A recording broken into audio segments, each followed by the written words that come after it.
Even though Matt is gone, his legacy lives on. Doctor killed in a hot air balloon crash are doing everything they can to keep his memory alive. Good evening and thank you for joining us.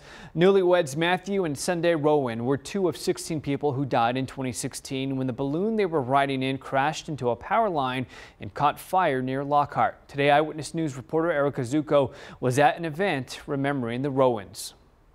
Every spike and volley on this sand is done in memory of this man. Anytime a big play or anything would happen, he'd always let out Boomtown! That's the catchphrase that gave the Dr. Matthew P. Rowan Boomtown Memorial Foundation its name. Matt and his wife Sunday were each just 34 when their loved ones had to say goodbye. Now they make sure the Rowans' kind hearts are remembered by fundraising and awarding young athletes with scholarships to help them play beach volleyball, a sport Matt loved. Incredible brother, incredible scientist, incredible volleyball player, and nothing ever will bring Matt back. But it's incredible to watch all of the scholarships and all of the ways that Matt's legacy is now carrying on. Today, 240 people took to the court, donating through a silent auction to make scholarships possible.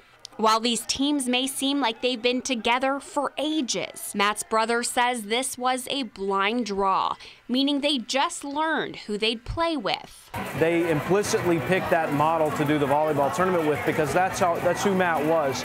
He was a friend to everyone. It's a really tight-knit crew. When the incident happened 3 years ago, everybody immediately pulled into that. We were at the site, we were at the memorial service. We were here 3 months later planning this tournament, so it's a very tight-knit community. Helping new dreams soar in his name. Erica Zucco, KENS 5 Eyewitness News.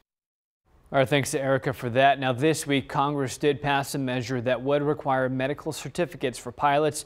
Investigators say that might have prevented the crash.